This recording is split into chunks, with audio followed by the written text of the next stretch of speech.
Oi gente, tudo bem com vocês? Hoje eu queria falar sobre negritude e bissexualidade. Esse é um assunto bem delicado pra mim, porque são duas coisas que me atravessam de forma muito forte, que eu sinto que existe uma visibilidade muito difícil, né? Existem muitos discursos na internet sobre negritude, sobre LGBTfobia, mas eu sinto uma dificuldade muito grande de ter um alcance em discursos que unem as duas coisas, sabe? Uma experiência que converse com a minha, de como as duas coisas se atravessam, porque nem os relatos de bissexualidade e nem só os relatos de negritude abrangem a complexidade do que eu represento, né? Enquanto um corpo no mundo. E eu acho que tá na hora da gente falar um pouquinho mais sobre bissexualidade também, uma identidade que é tão apagada e que sofre com estigmas tanto do lado da heterossexualidade quanto no próprio meio LGBT, né? Eu não sei, eu acho que eu vou contar um pouco da minha história, assim. Por que eu não consigo me enxergar só em uma das coisas, né? Eu acho que a complexidade vem. Eu sinto que existe uma hipersexualização tanto da pessoa bissexual quanto da mulher negra, principalmente de pele clara. Eu acho que eu caí nesses dois universos de forma muito, invasiva, assim, sabe?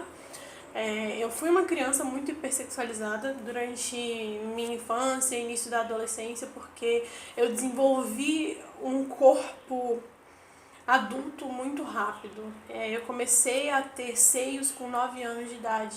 E eu não tinha maturidade alguma para lidar com aquelas mudanças no meu corpo. Eu andava muito sozinha na rua, eu ia pra escola sozinha, eu vivia andando no centro da cidade, indo em biblioteca e fazendo as coisas sozinha mesmo. Isso significava estar exposta e vulnerável a uma série de pessoas estranhas, né? Especialmente homens estranhos que invadiam muito o meu corpo.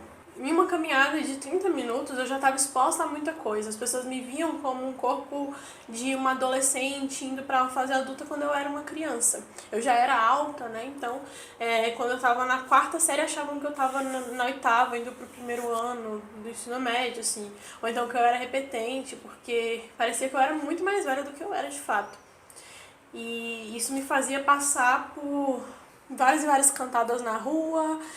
Eu lembro de chegar em casa, bem novinha, assim, nesse período, assim, entre os 9, 11, 12 anos, de chegar em casa chorando e porque um homem tinha passado a mão no meu peito, um homem estranho no meio da rua. Eu lembro que eu comecei a cobrir, assim, o peito, eu não queria ter seios, eu me incomodava com a minha cintura, com o meu corpo, com o meu tamanho. Existia uma pressão muito grande para exercer sexualidade, né, na adolescência. Eu não sei se com todo mundo é assim, mas na minha experiência eu senti uma pressão muito grande de que a sexualidade fosse exercida de alguma forma e de forma explícita ainda, né?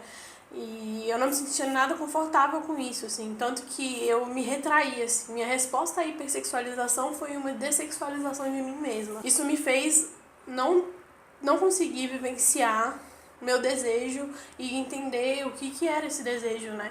E por quem era, qual era a minha identidade sexual. Eu só fui conseguir me deixar experimentar essas coisas muito depois de ter entrado na universidade. Mesmo quando eu entrei na universidade, eu me deparei com um grande número de pessoas LGBT. Meu curso era um curso muito gay, assim, né?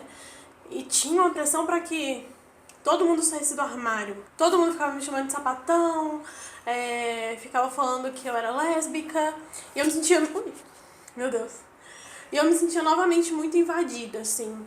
E eu sentia que era uma nova forma de me hipersexualizar, assim. Só que dessa vez por um lado de quem gosta de mulheres, né? E de todas as formas parecia que meu corpo nunca era meu. Aquela experiência nunca era uma experiência minha, nunca era pra mim. E era muito confuso estar dentro de tantos espaços nos quais eu não tinha liberdade pra eu me experimentar, pra eu me entender. Eu me senti muito mais confortável para compreender as questões raciais desde o início da adolescência do que para questões de sexualidade, porque já estavam postas, né? Já estavam dadas as questões raciais, assim, não era uma coisa que eu tinha que descobrir.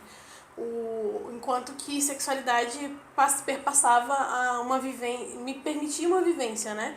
Que eu não estava me permitindo e que eu nem sabia que eu podia me permitir na realidade. E sempre parecia que só tinham dois extremos, né? Ou eu podia ser sapatão ou eu podia ser heterossexual. Mais uma vez era um não lugar, assim. E não agência, não autonomia perante o meu próprio corpo. Eu só fui começar a entender a bissexualidade muito tempo depois de que eu já estava na universidade, assim, nos últimos anos de universidade.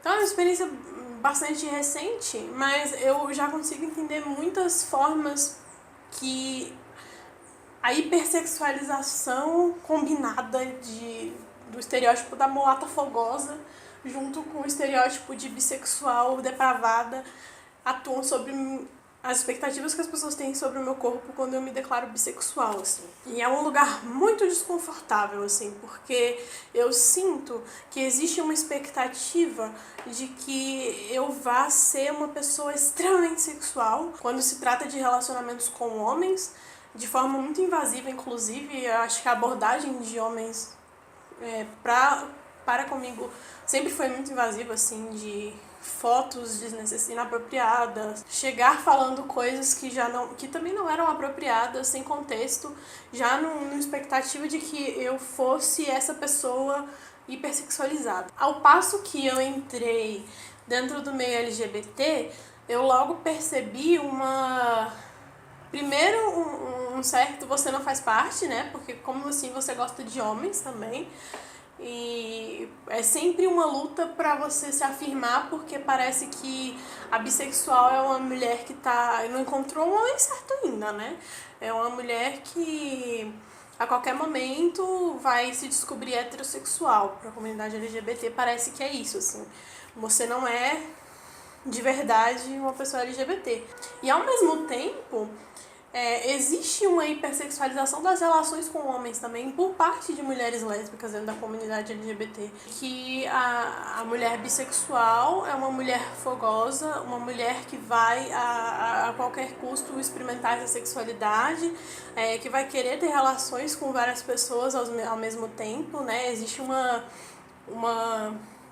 ligação muito grande que as pessoas fazem entre bissexualidade e não monogamia também, né? As pessoas acham que, você é bissexual, então você não é monogâmica. Como se fosse impossível uma pessoa bissexual não exercer um desejo por uma grande quantidade de pessoas ao mesmo tempo, né? Parece que se você gosta dos dois, você tem que gostar muito o tempo todo e existe essa expectativa de que a pessoa bissexual vai trair em algum momento. Se ela tá com o macho, ela vai trair com a mulher. Se tá com a mulher, vai trair com o macho. É uma coisa assim incrível. As pessoas acham que traição e bissexualidade são um combo, né? E isso, junto com a hipersexualização, atravessa o corpo de uma pessoa negra de forma muito violenta, assim. E eu acho que eu queria trazer mais um questionamento mesmo, uma reflexão sobre como essas estruturas incidem sobre esses corpos, sobre como a gente pode pensar um movimento LGBT que seja mais inclusivo mesmo dessas experiências e menos violentos com pessoas em geral, né? Essas são concepções muito nocivas, eu acho, assim, né? E que acabam sendo invasivas. Eu acho que não existe uma conclusão para tudo isso que eu tô dizendo, mas eu acho que a gente precisa urgentemente repensar como a gente lida com pessoas bissexuais dentro do movimento LGBT e fora dele também, né? Tipo, como as pessoas enxergam pessoas bissexuais. Pessoas bissexuais são diversas. Existem pessoas bissexuais não monogâmicas, assim como existem pessoas bissexuais monogâmicas. Existem pessoas bissexuais que traem, assim como existem pessoas que não são bissexuais que traem. Existem tantas formas da gente existir no mundo, e por que carregar um estereótipo tão grande e tão pesado, atravessado por diversas violências? Mas enfim, eu queria muito que isso fosse o início de uma conversa, sabe? Eu tô voltando a fazer vídeos pro canal de novo, eu quero falar mais sobre esse assunto e eu acho que é uma porta de entrada para conversar com vocês sobre isso. Quantos de vocês que me assistem são bissexuais e quantos são bissexuais negros?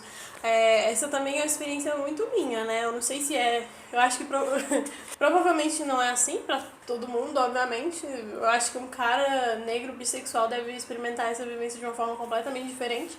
Não sei, deve ter outras questões também que influenciam como a pessoa vai vivenciar isso.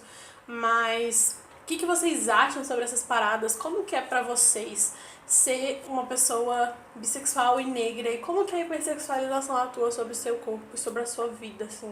Quais são as expectativas que as pessoas têm sobre vocês?